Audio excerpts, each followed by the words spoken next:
Hello guys, പത്രമാറ്റിൻ്റെ ഇന്നത്തെ episode റിവ്യൂയിലേക്ക് സ്വാഗതം. ഈ റിവ്യൂ ഇഷ്ടപ്പെടുകയാണെങ്കിൽ ഒന്ന് ലൈക്ക് ചെയ്ത് സബ്സ്ക്രൈബ് ചെയ്ത് സപ്പോർട്ട് ചെയ്യണേ. നയന അനാമികയോട് പറയുന്നുണ്ട്, നീയാണ് പാലിൽ വിഷം കലർത്തിയതെന്ന് ഞാൻ ഇതുവരെ പറയാതിരുന്നത് എൻ്റെ മാന്യതായിട്ട് കരുതിയാൽ മതിയെന്ന്.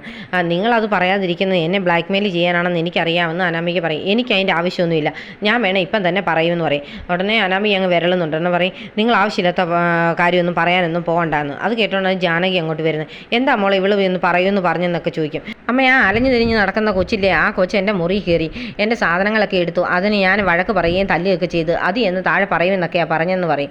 അന്നേരത്തേന് ജാനകി പറയുന്നത്, എന്തിനാ കൊച്ചി എല്ലാവരുടെയും മുറി കൂടെ കയറി നടക്കുന്നത്? ഒരു പരിപാടിയില്ലല്ലോ അതിനെ അടക്കി ഒതുക്കി എവിടെയെങ്കിലും ഇരുത്തിക്കോണം. എൻ്റെ മോളുടെ മുറി കയറുന്ന അവൾക്ക് ഇഷ്ടമില്ലെങ്കിൽ ആ മുറിയിൽ അതിനെ കയറ്റിയേക്കരുതെന്നൊക്കെ നയനയോട് പറയുന്നുണ്ട്. അപ്പം നയന പറയും, ഒരു കൊച്ചു കുഞ്ഞിൻ്റെ സ്വഭാവം പോലും നിങ്ങൾക്കില്ലല്ലോ, ഇത്ര മനസാക്ഷി ഇല്ലാത്ത ആളാണോ നിങ്ങളെന്നൊക്കെ ചോദിക്കുന്നുണ്ട്. അന്നേരം പറയും, എടി നീ കയറി വന്ന സമയത്ത് നിന്നോട് ഞാൻ ഒരുപാട് മനസാക്ഷി കാണിച്ചതാണ്, പക്ഷെ നീയും നിൻ്റെ ചേച്ചിയും കൂടി വേറെ നിൻ്റെ അനിയത്തിയും കൂടി ഇങ്ങോട്ട് കയറ്റണമെന്ന് വിചാരിച്ചപ്പോഴേ ഞാൻ എൻ്റെ മനസാക്ഷിയെല്ലാം എടുത്ത് മാറ്റി വെച്ചെന്ന് പറയും. അങ്ങനെ ഞാൻ അങ്ങനെ വിചാരിച്ചിരുന്നെങ്കിൽ ഇപ്പം ഇവളുടെ സ്ഥാനത്ത് എൻ്റെ അനിയത്തി നിന്നേനും. അത് വേണ്ടെന്ന് ഞങ്ങൾ തീരുമാനിച്ചുകൊണ്ട് മാത്രമാണ് നിങ്ങളിപ്പം ഇങ്ങനെ ജീവിക്കുന്നതെന്നൊക്കെ പറഞ്ഞിട്ട് ദേഷ്യപ്പെട്ട് കുഞ്ഞിനെ എടുത്തുകൊണ്ട് അങ്ങ് ഇറങ്ങി പോവുകയാണ് നയന പോയി കഴിയുന്ന ഉടനെ ജാനകി അനാമികയോട് പറയുന്നുണ്ട്, മോളെ ആ കൊച്ചിനെ മോളുടെ മുറി കയറ്റുകയേ വേണ്ട, ആ കൊച്ചിനെ എന്ത് വേണേലും ചെയ്തു, അതിനൊക്കെ എൻ്റെ മോക്ക് ഞാൻ സപ്പോർട്ടായിരിക്കുമെന്ന്. അത് കേൾക്കുമ്പോഴത്തേന് അനാമികയ്ക്ക് ഒരുപാട് സന്തോഷമാകുന്നുണ്ട്. കരയുന്ന കുഞ്ഞിനെയും കൊണ്ട് നയന നേരെ മുത്തച്ഛൻ്റെ മുത്തശ്ശിയുടെ അടുത്ത് ചെല്ലുന്നുണ്ട്. അപ്പോൾ അവർ ചോദിക്കും, എന്ത് പറ്റി, കുഞ്ഞെന്തിനാ കരയുന്നൊക്കെ ചോദിക്കും. പറയും, അനാമികയുടെ മുറിയിൽ കുഞ്ഞൊന്ന് കയറിയെന്ന് പറഞ്ഞ് അവളുടെ എന്തോ പൊട്ടോ വല്ല എടുത്തെന്ന് പറഞ്ഞ് അവൾ ബഹളം വെക്കുകയും കുഞ്ഞിനെ അടിക്കുകയൊക്കെ ചെയ്തെന്ന് പറയും. അതെന്തിനാ കുഞ്ഞിനെ തല്ലിയത്, അതൊന്ന് ശരിയായ നടപടിയല്ലല്ലോ എന്നൊക്കെ പറയും. അത് ആര് പറയാനെന്നൊക്കെ ചോദിക്കുന്നുണ്ട്. ഉടനെ മുത്തശ്ശി പറയും, എന്തായാലും ഇതങ്ങനെ വിടാൻ പറ്റത്തില്ല, മോളെ തല്ലി അവളുടെ കാര്യം ഒന്ന് ചോദിക്കുക തന്നെ വേണമെന്നൊക്കെ പറയും. അന്നേരം മുത്തശ്ശനും പറയുന്നുണ്ട്, ശരിയാ, ഇവളുടെ അച്ഛനും അമ്മയൊക്കെ ഒരു നന്ദിയില്ലാത്ത ആൾക്കാരാണ്, ഒരു സ്വത്തുമില്ല ഒന്നുമില്ല, എന്നിട്ടും ഒരു വിധത്തിൽ എങ്ങനെ ഭവ്യത ഭാവിച്ച് സ്വന്തം എല്ലാവരുടെയൊക്കെ വീട്ടിൽ ചെന്ന് കയറും. എന്നിട്ട് അവിടെ കയറി കഴിയുമ്പോൾ ആ വീട്ടിലുള്ളവരാവ ഈ നാട്ടിലെ ഏറ്റവും കൊള്ളരുതാത്തതെന്ന് അവരെയൊക്കെ പറഞ്ഞു പിടിപ്പിക്കും. അങ്ങനെ ഒരു എണ്ണത്തിൻ്റെ മകളല്ലേ അവൾ, ഈ കുടുംബത്തിൽ പിന്നെ ആരും ഇങ്ങനെ ബന്ധം പിരിഞ്ഞ് പോകാത്തതുകൊണ്ട് മാത്രമാണ് ഇവൾ ഇവിടെ നിൽക്കുന്നതെന്നൊക്കെ പറഞ്ഞിട്ട് ദേഷ്യപ്പെട്ട് മുത്തശ്ശൻ അനാമിയെ കാണാൻ അങ്ങോട്ട് ചെല്ലുകയാണ്. അപ്പോൾ നയന ചന്തുമോളോട് പറയുന്നുണ്ട്, മോൾ ഇനിയും സങ്കടപ്പെടുകയൊന്നും വേണ്ട കേട്ടോ, അവർക്കുള്ളതൊക്കെ മുത്തശ്ശനും മുത്തശ്ശിയും കൊടുത്തോളും, മോക്ക് ഞങ്ങളെല്ലാം ഉണ്ട്, പേടിക്കണ്ടെന്നൊക്കെ പറഞ്ഞ് ആശ്വസിപ്പിക്കുന്നുണ്ട്.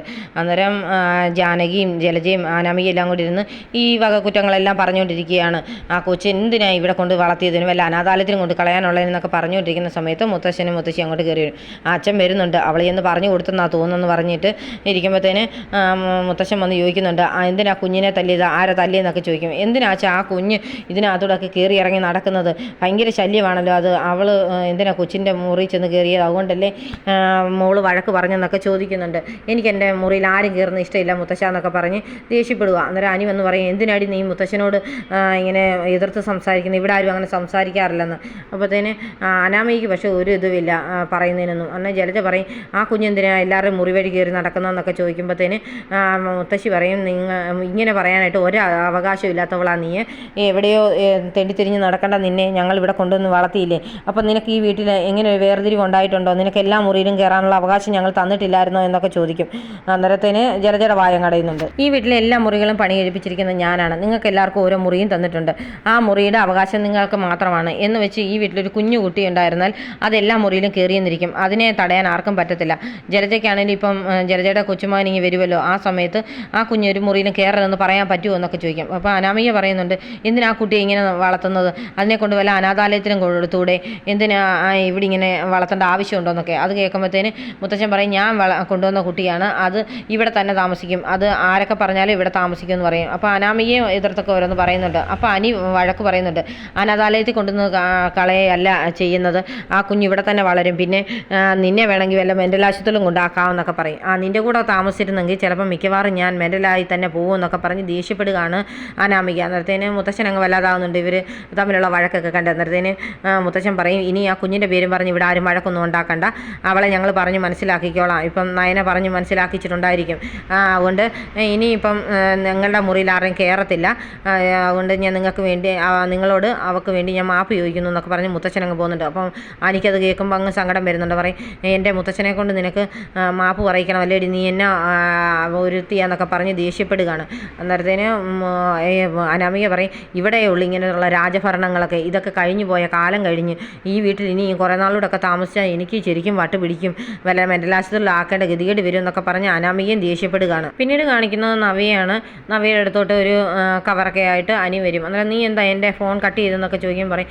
ആ ഫോൺ കട്ട് ചെയ്തിരുന്നില്ലെങ്കിൽ നീ ചോദിക്കില്ലേ ഞാൻ എവിടെയാണ്, അപ്പോൾ ആ സർപ്രൈസ് അങ്ങ് പൊളിയില്ലേ എന്നൊക്കെ പറഞ്ഞ് ഒരു സാരി എടുത്ത് കൊടുക്കുകയാണ്. ആ സാരി കണ്ടു കഴിയുമ്പോഴത്തേന് നവ്യ അങ്ങ് ഫ്ലാറ്റാകും. അതുകൊണ്ട് നവ്യ പറയും, ഓ എനിക്ക് ഒരുപാട് ഇഷ്ടപ്പെട്ടു എന്ന് പറയും. നിനക്ക് ഇഷ്ടപ്പെട്ടല്ലോ അല്ലേ എന്നൊക്കെ പറയും. എന്തായാലും നീ എനിക്ക് ഇപ്പോൾ ഇടയ്ക്കിടയ്ക്കൊക്കെ സാരിയൊക്കെ കൊണ്ട് തരുന്നുണ്ടല്ലോ എന്ന് പറയും. അത് തന്നെ നിനക്ക് ഇഷ്ടമില്ലെങ്കിൽ ഇനി എടുത്തുകൊണ്ട് വരുന്നില്ലെന്ന്. ഓ അങ്ങനെയൊന്നും ഇല്ലാടാ, നീ കൊണ്ടുവരുന്നില്ല, എനിക്ക് ഒരുപാട് ഇഷ്ടമാണെന്നൊക്കെ പറയും. ഇനി എന്നാൽ നമ്മൾ ഒരുമിച്ച് ഇനി ഒരു ഷോപ്പിങ്ങിനൊക്കെ പോകുമെന്ന് പറയും. നീ എന്തായാലും വീട്ടിലോട്ട് വാത് കഴിയുമ്പോൾ നമുക്ക് ഒരുമിച്ച് പോയി ഷോപ്പ് ചെയ്ത് ഇഷ്ടം പോലെ ഡ്രസ്സൊക്കെ എടുക്കാമെന്നൊക്കെ നിനക്ക് ഇഷ്ടമുള്ള എല്ലാം ഞാൻ മേടിച്ച് തരാമെന്നൊക്കെ പറയും. അന്നേരത്തേന് നവി അങ്ങ് സന്തോഷപ്പെടുകയാണ്. അന്നേരത്തേന് അഭി ഓർക്കുന്നുണ്ട്, ഇവളോർക്കുന്നുണ്ട് ഞാൻ ഇവളെ അങ്ങ് സ്നേഹിച്ച് കമത്ത് കാണുന്നു, അല്ലാതെ ഇവളോട് എനിക്ക് ഒരു സ്നേഹവും ഇല്ലെന്നൊക്കെ പറഞ്ഞ് ഒരുമാതിരി മുഖമൊക്കെ വെച്ചുകൊണ്ടാണ് അഭി ഇരിക്കുന്നത്. പിന്നീട് കാണിക്കുന്നത് ആദർശ് അനഘയെ കാണാൻ ചെല്ലുന്നതാണ്. എന്നിട്ട് പറയുന്നുണ്ട്, എന്നാ ഈ കുട്ടിക്ക് കുഴപ്പമൊന്നുമില്ലല്ലോ, ഒരു മാറ്റവും ഇല്ലല്ലേ എന്നൊക്കെ ചോദിക്കും. അപ്പോൾ നോക്കുന്ന സ്ത്രീ പറയും, ഒരു മാറ്റവും ഇല്ല സാർ, ഇടയ്ക്കൊക്കെ കണ്ണ് നിറഞ്ഞൊഴുകും, അത് കുഞ്ഞിനെ കാണാൻ വിഷമം കൊണ്ടാണെന്ന് തോന്നുന്നു എന്നൊക്കെ പറയും.